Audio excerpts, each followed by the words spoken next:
Assalamualaikum warahmatullahi wabarakatuh. Waalaikumsalam warahmatullahi wabarakatuh, Dokter. Alhamdulillahi rabbil alamin. Wassalatu wassalamu ala asyrafil anbiya'i wal mursalin. Sayyidina Muhammadin wa ala alihi wa ashabihi wa man tabi'ahum bi ihsanin ila yaumiddin wa ba'du. Ayyuhal ikhwa wal akhawat, today we are going to study another one of our topic,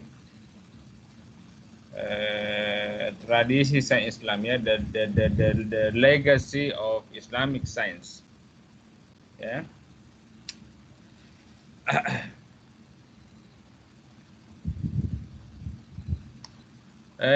Okay, a slide, does it appear at the screen? You can see?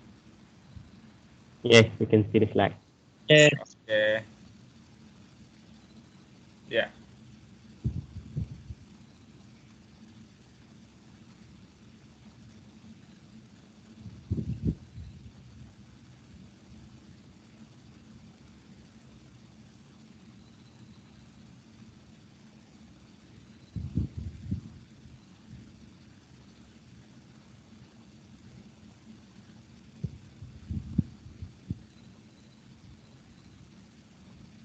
Once again, there is a technical problem, ya.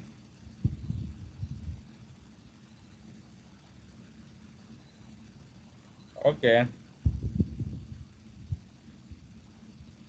Ya. Perkembangan ilmu pada hari ini telah melalui berbagai fasa.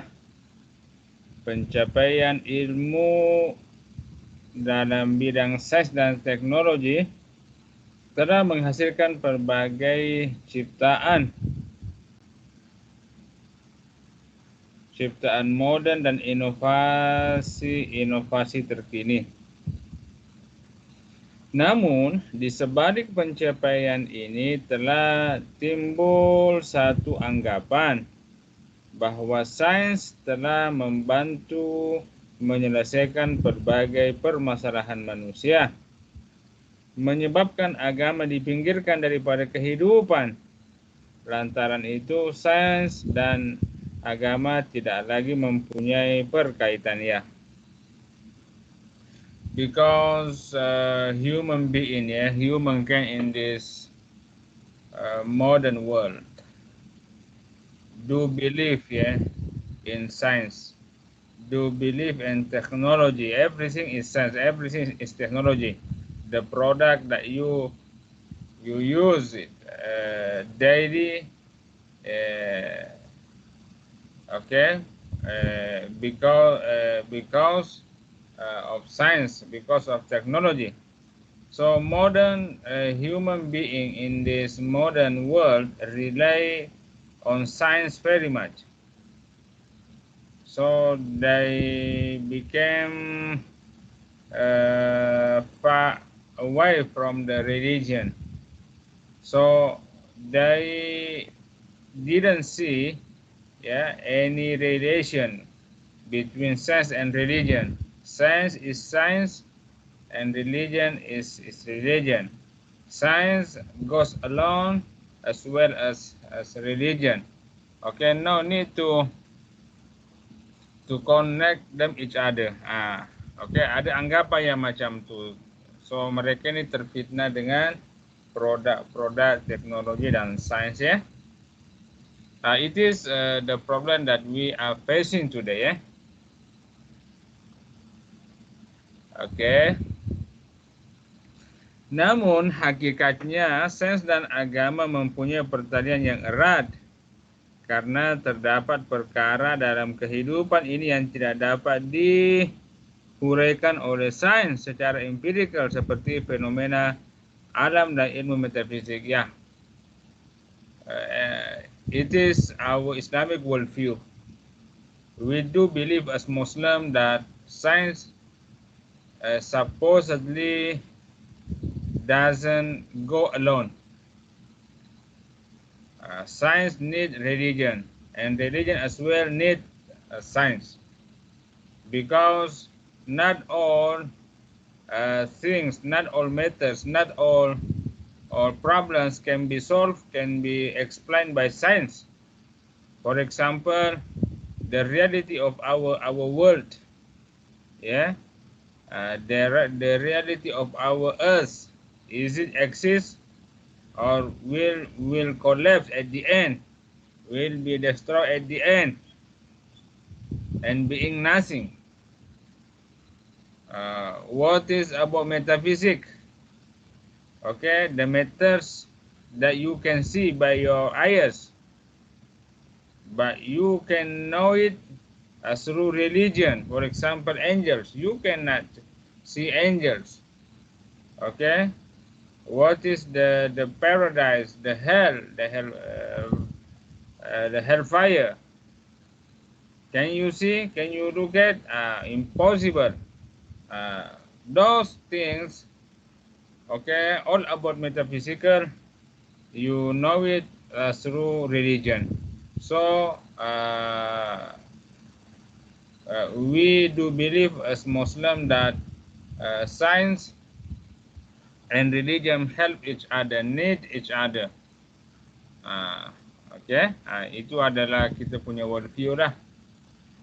Tradisi sains Islam inilah menggabungkan pengetahuan sains secara teori dan ilmiah dengan ilmu spiritual dan ketuhanan berfaksikan kepada konsep tauhid. It is our legacy that we do believe. Yeah, we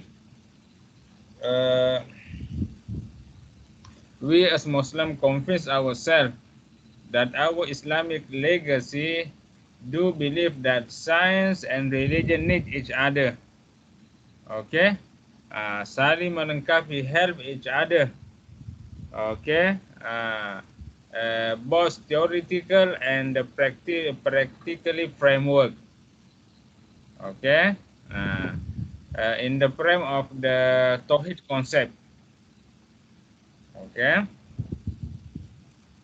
Perkembangan pesan Islam berbagai aspek kehidupan turut mempengaruhi perkembangan falsafah pemikiran. It is the reality, because the advance of technology and the science, so itu memberikan pengaruh lah terhadap kita punya perkembangan minda. Itu biasalah. Berbagai aliran pemikiran muncul seiring dengan perkembangan sains dan ia saling terkait rapat dengan kehidupan manusia dan memenuhi kehendak. So the current talks, jadi pemikiran pumpanya, so you can see how many isme exist today. Sekularisme, apa lagi, positivisme, marxisme, banyak sangat.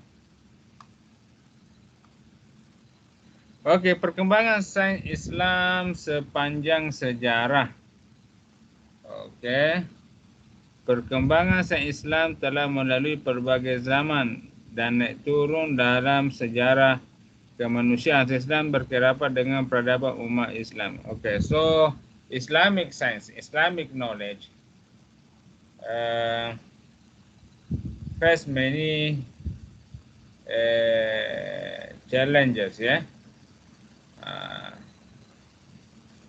Sometimes the value of Islamic science increase, sometimes decrease. It depends on the factors, yang memberikan kesan. Jatuh dan bangun sesebuah tamadun manusia juga mempunyai perterian rapat dengan perkembangan sains. As much the achievement of science highest, so the civilization of human being increase. Okay, macam tu so civilization, the advancement of civilization, it depends on the science and the technology, okay, that ummah have. kalau teknologinya bagus, ya tamadunnya juga bagus. Macam tu ya. Menurut Ibnu Khaldun, sains atau ilmu dibahagikan kepada dua, yaitu ilmu fardu ain, yaitu berkaitan ilmu agama, dan ilmu fardu kifayah. It is already explained before that Ibnu Khaldun divided knowledge into two major sections. Yeah, the first one is Islamic knowledge, which is related to the revealed knowledge, ya, wahyu, and the second one is the science knowledge, ya. Ilmu pengetahuan adalah ilmu yang mampu mengangkat martabat manusia serta dapat memberi kesan dan membina kekuatan jiwa manusia dan mendekatkan diri manusia kepada pencipta. It is the purpose of science. It is the purpose of knowledge. So whatever science or knowledge that you study, the purpose of it is how to bring you closer to Allah. The most you study science, the most closer you to Allah.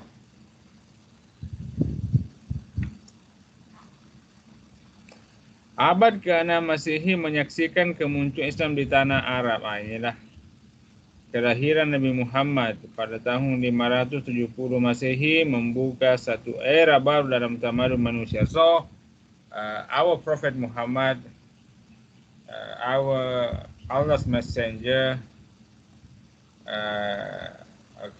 sent to us in order to make changing, how to change our life into better, how to change our life closer to Allah. So not only one part or two parts or three parts of our life need to be changed, but the whole life. It is the akhlak revolution. Okay, it is the akhlak revolution. Because the civilization of Arab will be changed if their totally life change according to the Islam guidance, ya.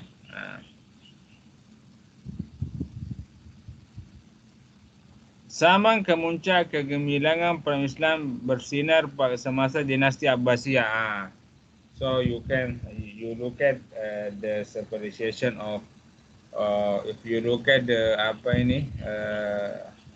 Maktabah Darul Hikmah in Baghdad, it was the biggest library in the world at that time. Yeah, until today I think it is the biggest one. Okay, so the library is the most feature of the how highest the civilization of the ummah. Okay. Empire Islam di bawah pemerintahan kerajaan Abbasiyah telah melalui satu zaman yang paling gemerlang. Peradaban dan kebudayaan berkembang dalam pelbagai aspek dan bidang. Jadi dinasti Abbasiyah so-called the golden era of Islam.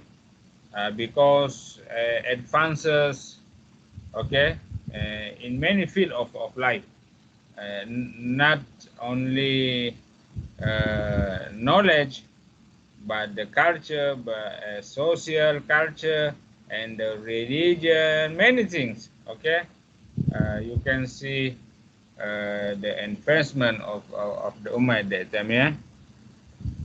Baitul Hikmah, ya, bukan Darul Hikmah, ya, sebab Darul Hikmah itu di Mesir, ini Baitul Hikmah. So the library, the biggest library at that time until today, so-called Baitul Hikmah, it is a proof of the highest civilization at that time, ya. It is a center for knowledge. If you want to study science, go to the Baitul Hikmah, ya. So if you want to write book, go to Baitul Hikmah. If you want to do translation, go to Baitul Hikmah. Baitul Hikmah is everything. Okay, it is center for reading, it is center for writing, it is a center for discussion, it is center for everything. You can see in the Baitul Hikmah, ya. Abad ke-5 hingga abad ke-11 merupakan zaman kegelapan bagi bangsa Kristian.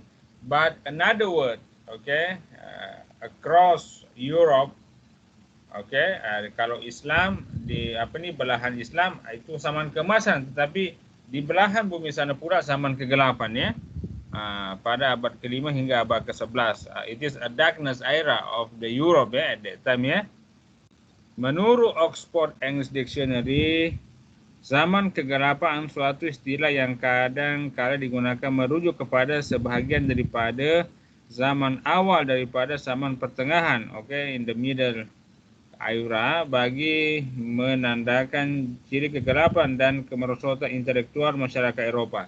So Europe at that time faced the backwardness of many fields of life, okay, religion, culture, political, education,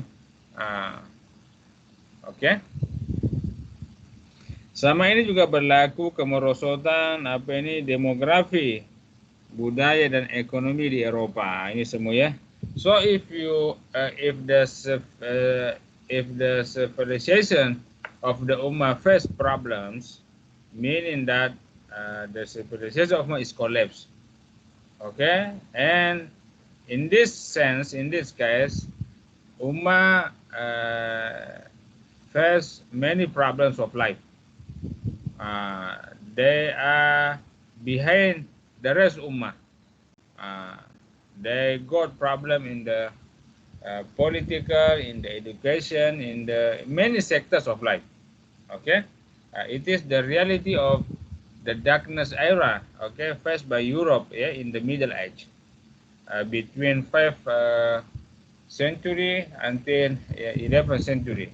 Okay.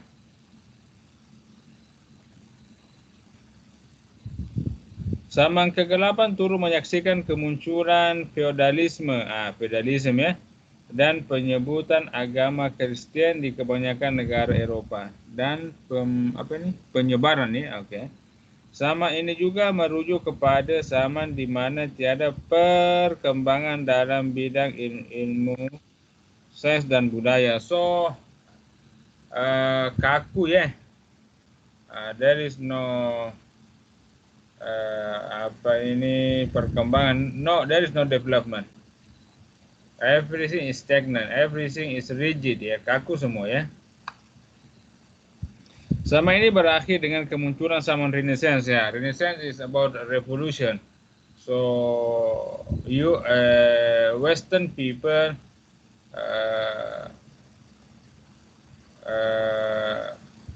do revolution. It is no longer okay to live in this situation, okay, very worse, yeah. So in order to escape from this kind of situation, they should do revolution in many sectors of life. Everything should be changed. It is revolution, ya. So-called Renaissance, ya. Zaman kebangkitan, ya. Zaman kegelapan di Eropa merupakan era keunggulan itulah. So on another hand, in another hand, Islamic world achieve the highest civilization, but the Western their civilization is collapsed. Jadi macam tu, ya.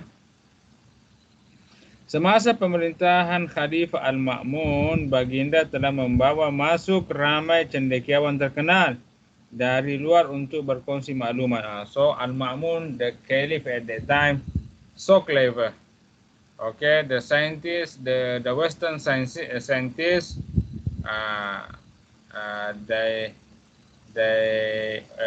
Al-Ma'mun often for them, okay, to come in the Baitul Hikmah, okay, to share their knowledge. So Muslim at that time can learn their knowledge. Aktiviti penterjemahan and massive the massive translation at that time opened the chance for Muslim at that time to know more, okay, Western knowledge, okay, especially from the Athens, Yunani. Semasa Perjanjian Makmur, pelbagai bidang ilmu moden dibangunkan seperti astronomi, matematik. Okay, so Makmur realized that we need the science of Western. So he invited all those scientists coming to the Baitul Hikmah, okay, to transfer their knowledge. Okay, they asked Muslim and scientists, Western scientists, to do translation. So this kind of knowledge transfer, okay, enhance the chance of Ummah at that time, okay, to know better the modern sciences.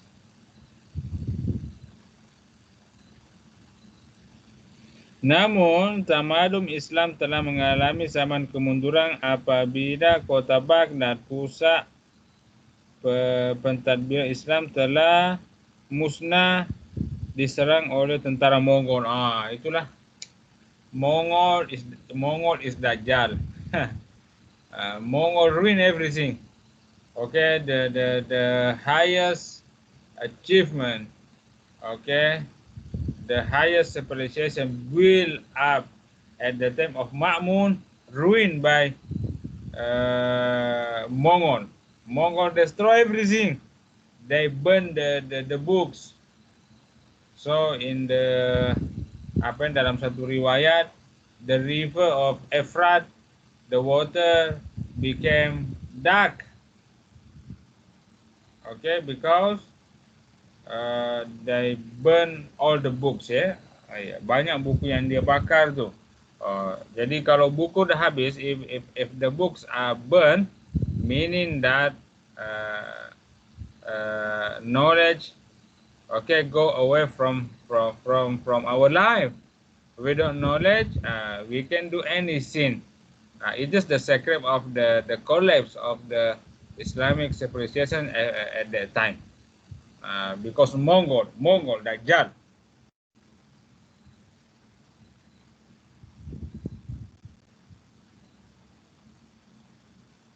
Pada tahun-tahun kegelapan atau era awal zaman pertengahan, medieval age, kehidupan masyarakat Eropah berada di bawah pengaruh dan penguasaan gereja. Okay. That is why Europe blames church. That is why sometimes European blames padri, blame pastor, because they are the secret of the backwardness that they face at the medieval age. Dia cakap ini semua salah gereja. Kita hidup dalam ketertinggalan, ya. Okey, namun setelah berlaku penyelewengan dalam institusi gereja, jadi the church institution ada juga dia punya do crime, ya, ada juga kejahatan dia. Institusi gereja beranggapan bahwa mereka mempunyai kuasa, inilah kuasa mutlak untuk mentadbir dunia. Itulah. So the Pope at that time, dia punya pastor, ya, padri, claim that church has power. He himself, okay, can manage, yeah, the world. No need to science, macam tu, no need to scientists. Bagi masyarakat Eropah, penolakan sistem keagamaan telah menyebabkan kemajuan. So when the Europe rejected religion, they got advanced in many field of life. especially technology. Okay, dia cakap macam tu because the religion that they embrace is not true religion. Tak macam Islam, true religion.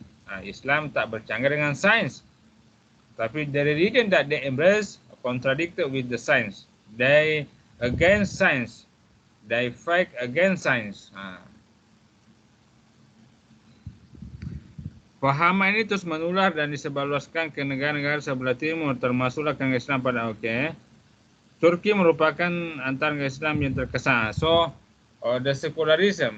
Jadi, after Renaissance, selepas zaman kebangkitan, Europe tend to run away from the religion. No need to religion. We just need science. We just need technology. And they try to transfer this kind of talk to the Islamic world. So the first Islamic country affected by this kind of thinking is Turkey. So Turkey pada zaman Ataturk dia memang membawa sekularisme ya.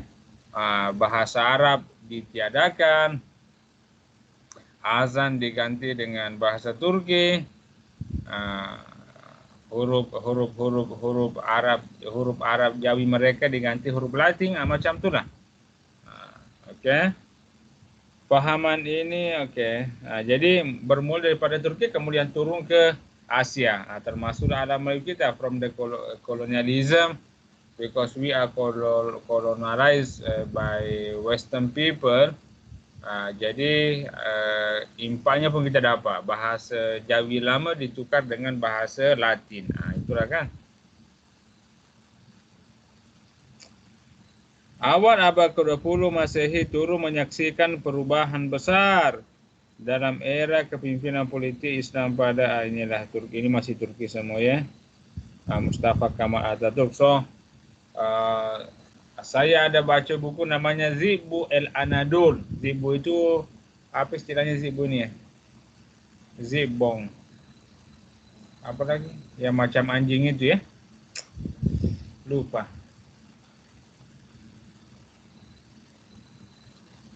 Zibu Al-Anadol. Jadi, kejahatan-kejahatan Atatürk terhadap dunia Islam lah. Pembaharuan yang dilakukan ini akhirnya membawa kepada sekularisasi. Ini Kemal Atatürk ya.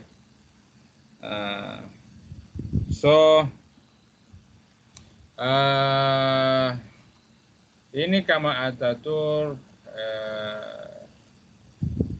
in the Islamic book, in the history book, sometimes show as a hero. Padahal bukan hero pun, dia penjahat je. Dialah yang menyebabkan nilai-nilai Islam di Turki terkikis. Tengok sekarang alhamdulillah selepas Erdogan naik, dulu mana boleh ada hijab, dulu mana ada mahasiswa dibolehkan pakai tudung, terseksa sampai sana.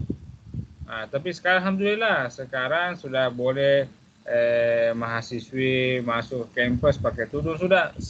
Now Turkey is Islamic country. Erdogan success to Islamicize all sectors of life.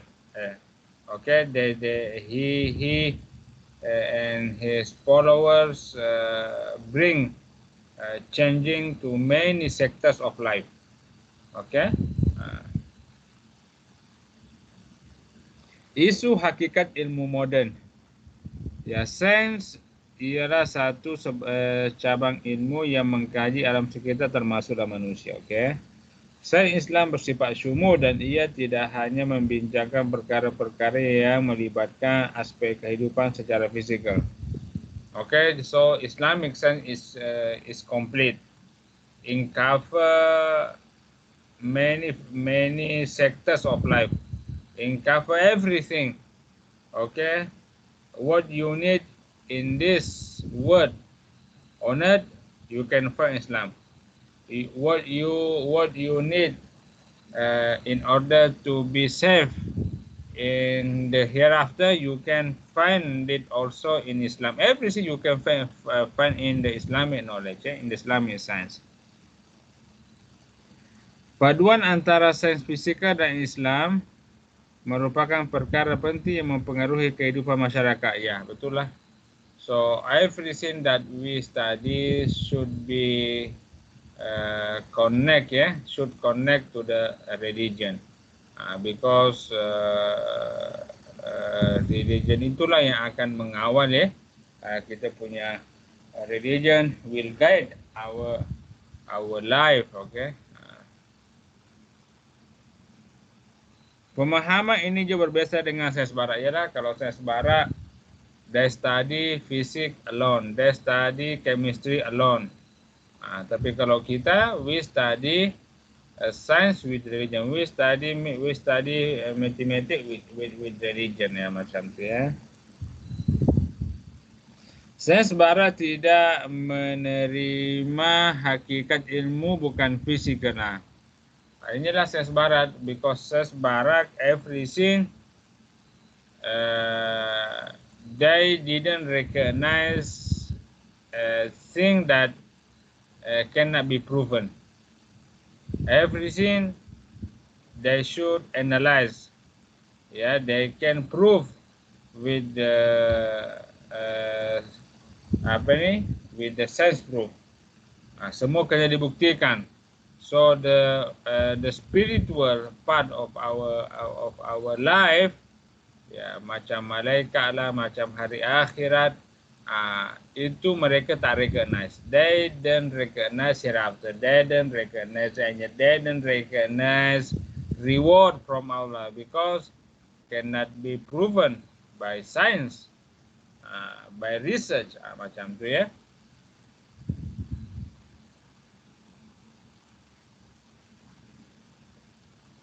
Sebab menurut Immanuel Kant, bahawa sains hanya mempelajari perkara-perkara yang fizikal, benda-benda yang berlaku, the phenomena happen in this world and can be proven with the science, with the research.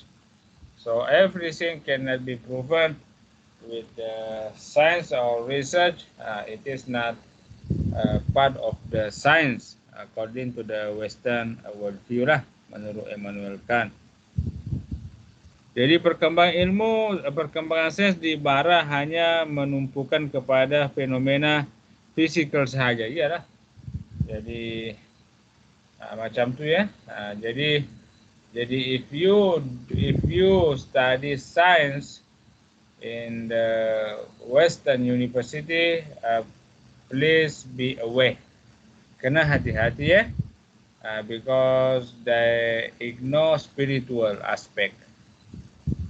Jadi you become expert without soul, you become expert without spiritual. Itu bahaya. Tidak ada agama, tidak ada spiritual, ya. Ilmu sains pada hari ini berkisar tentang ilmu yang disandarkan kepada logik akal melalui inilah semua. This science in the perspective of Western knowledge, ya. Macam tu, just physical, just logic.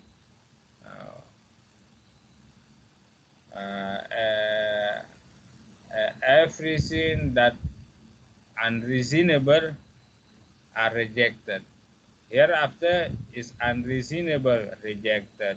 Angel, unreasonable, rejected. Macam tu lah.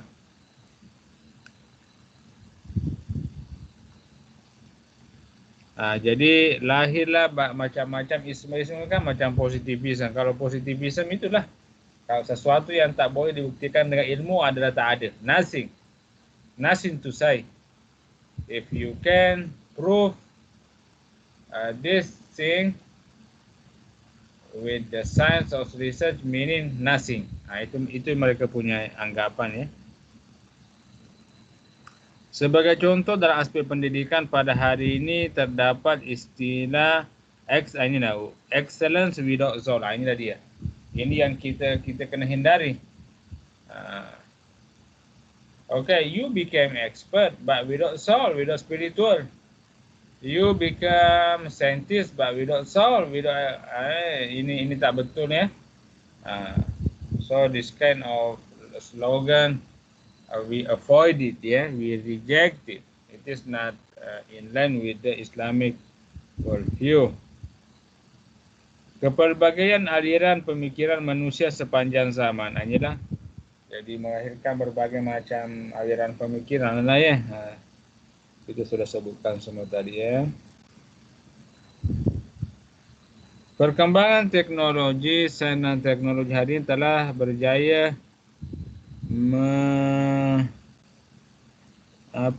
menyebarluaskan pemikiran-pemikiran dari barat ke seluruh dunia. Because we rely on the technology, we rely on the product produced by Western people, so we just not accepted technology product, but we also sometimes accepted their talk, their thinking. Ini yang bahaya. You can use handphone, okay, branded by Europe, by China, tetapi janganlah ambil bulat-bulat pula pemikiran dia. Itu yang menjadi masalah. We use product and at the same time we accepted their talk, their isma itu. So please be aware lah. The product, yes, we use it because it is help us, okay,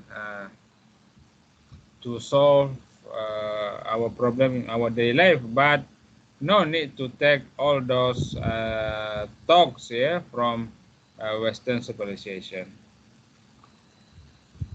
Ini macam sekularisme. Kita dah bahaskan banyak sekali sekularisme ini ya. Materialisme juga. Kalau materialisme ya macam itulah. The life is about material. The life is about fulus. The life is about dollar. The life is about ringgit. The life is about rich. Semua material. So segala sesuatu yang tidak berbentuk material is nothing. Don't speak about religion because religion is not about material. Nothing to say. Macam itulah.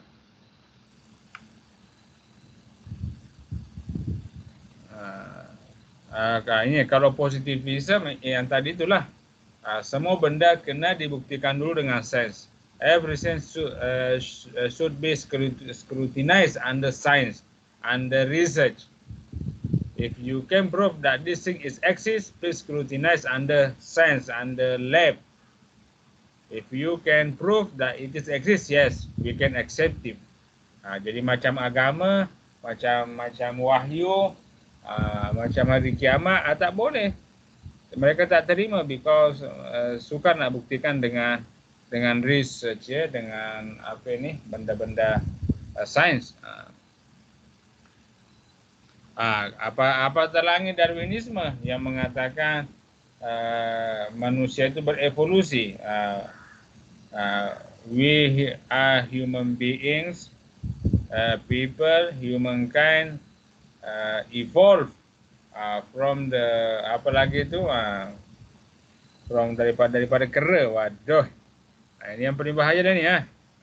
Saya rasa kalian tahu semuanya Darwinisme ya. Okey, jadi kesimpulan, tradisi sains Islam perlu dihidupkan kembali agar tiada perbezaan dalam pemisahan ilmu. Inilah so the legacy of our Islamic tradition, our Islamic science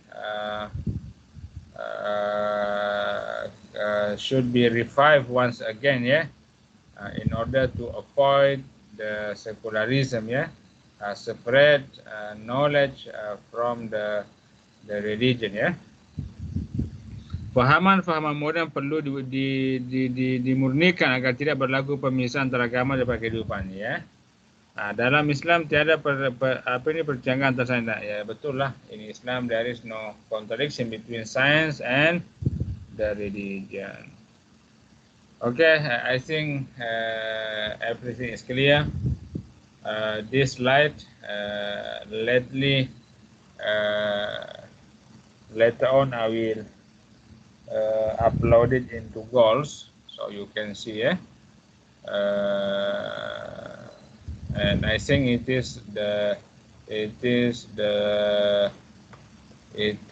last class for us before going to the break mid-sem ya. Betul tak? Kau punya break, minggu hadapan dah break kan? Betul. Okay. So saya harap kita jaga diri elok-elok balik kampung yang dulu di kampus.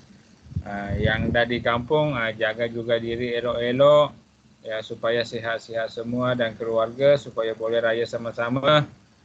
Meskipun saya sendiri raya di sini tak balik kampung, tak apa dah, kita kena akur dengan aturan Tuhan. Ya kan, betul tak? Betul. Jadi kalau kalian kasihan sama saya, kirimlah kau punya burasa, kau punya ayam di situ, kau punya laksa di situ.